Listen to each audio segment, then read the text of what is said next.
तुमचा प्रॉडक्ट चांगला आहे, तुम्ही सेल्स पण चांगलं करताय, पण तरी पण कस्टमर तुमच्या कॉम्पिटिशनकडनं विकत घेतोय. असं होतं का? किंवा तुम्ही एखाद्या कस्टमरकडे जाता तुमचा प्रॉडक्ट विकण्यासाठी, तुमचं सर्व्हिसेस विकण्यासाठी आणि तो म्हणतो, "नाही, माझ्याकडे ऑलरेडी एक वेंडर आहे." असं कधी होतं का तुमच्याबरोबर? तर हे का होतं माहिती का? कारण तुम्ही या कस्टमर आणि कॉम्पिटिशन याचे काही रूल्स आहेत. 5 ते 6 रूल्स आहेत, ते फॉलो करत नाही. तुम्हाला काय करायला पाहिजे? पहिला रूल, कधीही तुमच्या कॉम्पिटिशनबद्दल काही वाईट बोलू नका. कधीही कॉम्पिटिशनला नावं ठेवू नका. कधीही कॉम्पिटिशनच्या प्रॉडक्टबद्दल वाईट बोलू नका, कारण ते कस्टमर समोर तुमची व्हॅल्यू कमी करतं, वाढवत नाही. तुम्हाला काय करायचं आहे, जेव्हा तुम्हाला कस्टमर म्हणतो ना, नाही माझ्याकडे ऑलरेडी एक वेंडर आहे, मी त्याच्याकडनं करून घेतो. तुम्हाला जास्तीत जास्त पहिल्या मीटिंगमध्ये अंडरस्टँड करायचं आहे, की तो जो कॉम्पिटिटर आहे तुमचा, तो तुम्हाला त्याच्याकडे काय अशी व्हॅल्यू आहे जी कस्टमरला आवडती आहे. दुसरा पार्ट यातला महत्त्वाचा, त्याच्याकडे काय असं नाही आहे जे कस्टमरला पाहिजेल आहे. हे 2 प्रकारे करू शकता. एक तर कस्टमरशी बोलून किंवा तुम्ही स्वतः रिसर्च करा. तुम्ही स्वतः तुमची माणसं कॉम्पिटिटरकडे पाठवा आणि रिसर्च करा आणि त्या कॉम्पिटिशनला समजून घ्या आणि त्याच्यावर तुमचा प्रॉडक्ट पोझिशन करा. कधी पण डायरेक्ट कॉम्पिटिशन ही टाळा. प्राईस कंपॅरिझन तर नक्कीच टाळा. म्हणजे काय, जर कस्टमर तुम्हाला जर म्हणत असेल की तो मला 30,000 मध्ये देतोय आणि तुम्ही 50,000 म्हणताय, तो मला 1,00,000 रुपये देतोय, तुम्ही मला 2,00,000 म्हणताय, ह्याच्यात कधीच पडू नका. इथे तुम्हाला तुमची कन्सल्टिंग हॅट घालायची आहे, म्हणजे व्हॅल्यूकडे न्यायचं आहे. अजिबात असं म्हणू नका, कन्फ्रंट पण करू नका, नाही 50 का माहिती का, माझ्याकडे प्रीमियम रिसोर्स आहेत, हे असलं काही करू नका. तुम्ही व्हॅल्यू एस्टॅब्लिश करा. व्हॅल्यू एस्टॅब्लिशमेंट म्हणजे काय, की तुम्हाला कन्सल्टंट बनायचं आहे. तिथे कन्सल्टंट बनायचं म्हणजे काय, की तुम्ही त्याला सांगा की तुमचा हा प्रॉब्लेम आहे सर, प्रॉडक्ट हा प्रॉब्लेम सॉल्व्ह करणार आहे, पण प्रॉडक्ट बरोबर तुम्हाला माझा अनुभव लागणार आहे. त्या अनुभवामध्ये मी असे तुमच्यासारखेच 10 कस्टमर केलेले आहेत, हा माझा अनुभव आहे. त्याच्यानंतर व्हॅल्यू कधी क्रिएट होते माहिती का, प्राईसची नाही. तुम्ही म्हणू शकता, सर माझ्या अनुभवामुळे माझ्याकडे अशी टीम आहे ना, आम्ही फक्त हेच काम करतो, त्यामुळे मार्केटमध्ये जर एखादा वेंडर हे काम 1 महिन्यात करत असेल, आम्ही 1 आठवड्यात करू शकतो, कारण आमच्याकडे या प्रोसेसेस सिस्टीम सेट आहेत. तुम्ही तुमच्या कॉम्पिटिशनच्या प्राईस कंपॅरिझनमध्ये मायाजाळमध्ये कधीच अडकू नका. तिथे कोण जिंकतं माहिती का, फक्त आणि फक्त कस्टमर जिंकतो. ना तुम्ही जिंकता ना कॉम्पिटिटर जिंकतं, फक्त कस्टमर जिंकतो. त्यामुळे त्याच्यात कधी पडायचं नाही. हे रूल नंबर 2.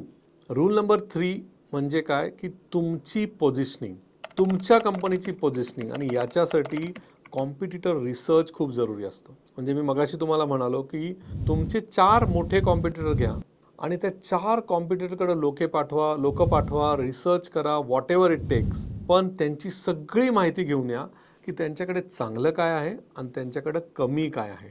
आणि जर जमलं तर त्यांच्याकडे जे कमी आहे त्याच्यावर आपली पोझिशनिंग करा कस्टमर समोर. म्हणजे फॉर एक्झाम्पल, एक मोठी कंपनी आहे तुमचा कॉम्पिटिशन, बरोबर, पण तुम्हाला कळालंय मोठी कंपनी असल्यामुळे तो कुठलाही प्रोजेक्ट घेतला, स्टार्ट करायलाच 1 महिना लावतात आणि त्यानंतर डिलिव्हर करायला 3 महिने लावतात. जावा तुम्ही कस्टमरकडे, त्याचं नाव न घेता जावा आणि म्हणा की मी तुम्हाला 1 महिन्यात डिलिव्हर करून देतो. राईट. तुम्ही इनडायरेक्टली ज्या तुमच्या कॉम्पिटिटरची जी कमी आहे त्याचा फायदा घेऊन तुम्ही तुमची पोझिशनिंग करताय, बरोबर.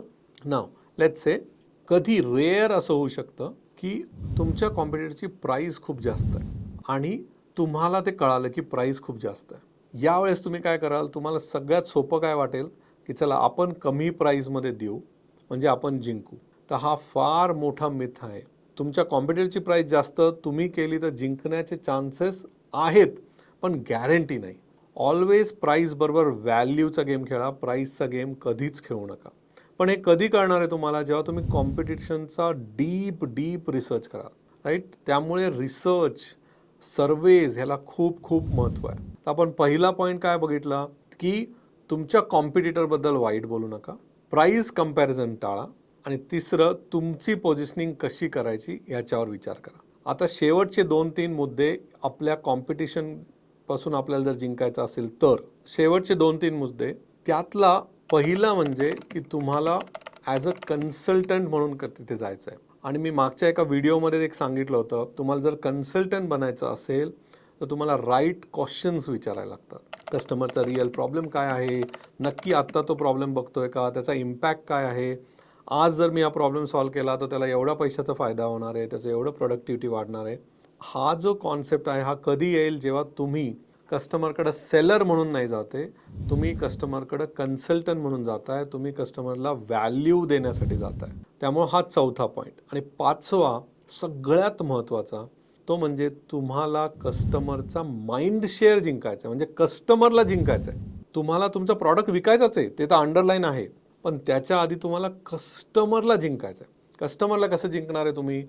एकतर रिलेशनशिप बनवून, एकतर ट्रस्ट वाढवून, एकतर त्याला जास्त व्हॅल्यू देऊन, त्याला जास्त ऐकून की तुझा रिअल प्रॉब्लेम काय आहे, तुम्ही तुमच्या कॉम्पिटिशनबद्दल वाईट न बोलून, बरोबर, आणि स्वतःची पोझिशन राईट करून तुम्ही कस्टमरच्या मनात बसू शकता. त्यामुळे हा पाचवा पॉईंट कॉम्पिटिशनसाठी जिंकण्यासाठी इतका महत्त्वाचा आहे, कारण तो सगळं समअप करतो याच्यामध्ये. तर हे 4-5 पॉईंट जर तुम्ही इम्प्लिमेंट केले तर तुम्ही तुमच्या कॉम्पिटिशनच्या अगेन्स्ट स्टँड होऊ शकता, विन पण होऊ शकता. आणि तुम्हाला असा कधीच प्रश्न पडणार नाही की माझा प्रॉडक्ट चांगला, मी सेल चांगलं करतोय, पण कॉम्पिटिशनच घेऊन चाललाय बिझनेस. का? कारण हे 4-5 स्टेप्स तुम्ही करत नाही आहे. मला जर विचारलं एक लाईन कॉम्पिटिशनपासून जर जिंकायची असेल तर एक लाईन म्हणजे कॉम्पिटिशनचं स्टडी, कॉम्पिटिशनचं ॲनालिसिस.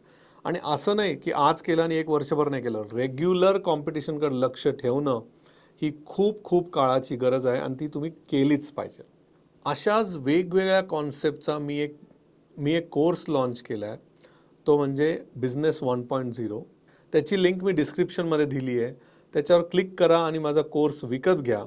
पण त्याआधी असाच कॉन्टेंट तुम्हाला ऐकायचा असेल तर मला सबस्क्राईब करायला विसरू नका.